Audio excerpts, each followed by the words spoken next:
جب ہم بندے کوئی گناہ کرتے ہیں تو اس بات سے تو ڈرتے ہیں کہ کسی انسان کے سامنے ہمارا گناہ آشکارا نہ ہو جائے، انسانوں کو یہ پتہ نہ چل جائے کہ ہم نے یہ گناہ کیا ہے۔ لیکن اگر نہیں ڈرتے تو اس سے نہیں ڈرتے جس سے چھپ کر ہم کہیں جا ہی نہیں سکتے، جس کے احاطے میں ہم پیدا ہونے سے لے کر قیامت تک ہیں پورے۔ اور اس دن ہماری شرمندگی کا کیا حال ہوگا، جس دن قیامت کے دن ہمارا ہر وہ عضو بات کرے گا جس سے ہم نے گناہ کیا تھا۔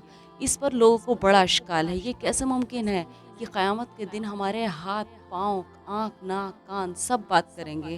تو جو مومن ہیں وہ اس بات کا یقین رکھتے ہیں کہ جس طرح اللہ تعالی زبان کو قوت گویائی عطا کر سکتے ہیں، اسی طرح قیامت کے دن ہمارے عضو کو بھی قوت گویائی عطا کر سکتے ہیں کہ ہر عضو بات کرے گا اور ہم چاہ کر بھی اپنے گناہ نہ چھپا سکیں گے۔ وہ دن شرمندگی کا ایک ایسا دن ہوگا جس دن ہمیں چھپنے کے لیے کوئی جگہ بھی میسر نہ ہوگی اور ہمارے سارے گناہ کھلم کھلا سب کے سامنے ہوں گے۔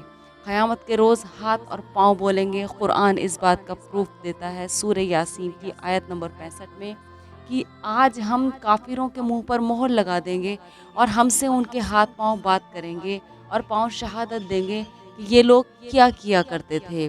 اسی طرح دوبارہ قرآن تصدیق کرتا ہے سورہ حامیم سجدہ کی آیت نمبر 20 میں، یہاں تک کہ کافر جہنم تک پہنچ جائیں گے تو ان کے کان اور ان کی آنکھیں اور ان کی کھالیں ان کے خلاف ان کے اعمال کی گواہی دیں گے۔ ان آیتوں سے معلوم ہوا کہ قیامت کے دن ہاتھ، پاؤں اور کھال کو اللہ تعالیٰ بولنے کی طاقت عطا کریں گے۔ پچھلے زمانے میں یہ اشکال تھا، لوگوں کو یہ شک تھا کہ صرف زبان بولتی ہے، اس لیے لوگوں کو آیت پر بڑا ہی شک ہوا۔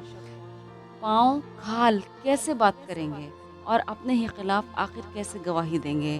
لیکن اللہ تعالیٰ جو تمام چیزوں کا پیدا کرنے والا ہے، 1400 سال پہلے کہا کہ قیامت میں ہاتھ، پاؤں اور کھال بولیں گے، اور آج سائنسی دنیا اس چیز کو نے بھی اس بات کو پروف کر دیا ہے کہ قیامت کے دن ہمارے عضو بات کریں گے۔ جس طرح آج موبائل فون اور کمپیوٹر جو انسان نے خود بنایا ہے وہ بولتا بھی ہے اور ہزاروں میل تک سنائی بھی دیتا ہے، بلکہ اس کی میموری کو ایسا بنایا گیا ہے کہ کروڑوں چیزوں کو وہ محفوظ رکھتا ہے، اور جب چاہے اس کو آپ سن سکتے ہیں اور دوسروں کو سنا سکتے ہیں اور ہزاروں میل تک اس کا میسج ٹرانسفر بھی کر سکتے ہیں۔ جب ایک انسان کی بنائی ہوئی مشین میں اتنی طاقت ہے جو صرف لوہا اور کرنٹ ہے، تو اللہ تعالیٰ کے اندر کیا اتنی طاقت نہیں کہ وہ ہمارے ہاتھ پاؤں کو دوبارہ قوت گویائی عطا کریں؟ یقیناً ہے، سچ یہ ہے کہ یہ کتاب اللہ کی کتاب ہے۔ جو کچھ اس نے کہا ہے وہ آج 1400 سال کے بعد بھی ثابت ہو رہی ہے، اور دیکھیے آئندہ کیا کیا کرشمہ انشاءاللہ تعالی ظاہر ہوگا۔ یہاں تک کہ فنگر پرنٹ، پوروا جس کو ہم پوروا کہتے ہیں، اس کو اللہ تعالیٰ جمع کریں گے۔ سورۃ القیامت کی آیت نمبر 4 میں اللہ تعالیٰ فرماتے ہیں کہ انسان یہ سمجھ رہا ہے کہ ہم اس کی ہڈیوں کو اکٹھا نہیں کریں گے؟ کیوں نہیں، جبکہ ہمیں اس پر بھی قدرت حاصل ہے۔ اس پر لوگوں نے بڑا شک کیا اور لوگوں نے کہا کہ پوروے جیسی حقیر چیز کا ذکر کرنے کی آخر کیا ضرورت تھی؟ تو سائنسی تحقیق اس بات کو بتاتی ہے کہ پہلے تو یہ تحقیق نہیں تھی، لیکن اس وقت سائنس یہ تحقیق کر چکی ہے کہ ہر آدمی کا پورا بالکل الگ ہوتا ہے، کسی کا پورا کسی سے نہیں ملتا۔ فنگر پرنٹ جو ہمارا ہوتا ہے وہ کسی کا کسی سے نہیں ملتا۔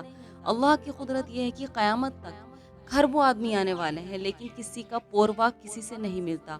یہی وجہ ہے کہ اس وقت ہر ایئرپورٹ پر نام کے ساتھ دونوں انگوٹھے کا نشان ضرور اسکرین پر لیتے ہیں، تاکہ انسان کہیں بھی بھاگ جائے تب بھی اس کے پورووں کے ذریعے سے اس کی پہچان کی جا سکے اور اس کو تلاش کیا جا سکے۔ یہ ہے بہت باریک چیز، لیکن اتنا حیرت انگیز ہے کہ انسان دنیا کی اس کرشمے سے حیران ہے۔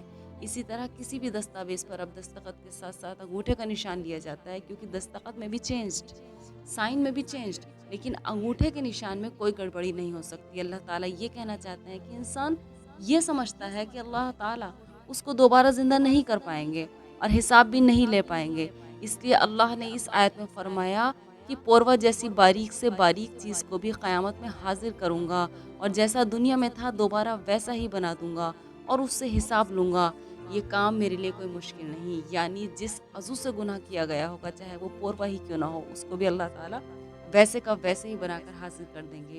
جب سائنسدانوں کو یہ تحقیق ہوئی کہ ہر ایک انسان کا پوروا الگ الگ ہے، اور اللہ فرماتے ہیں کہ میں اس کو بھی جمع کروں گا، اور اچھے سائنسداں اس بات پر یقین کرنے لگے کہ یہ کتاب واقعی سچی ہے اور اللہ کی کتاب ہے۔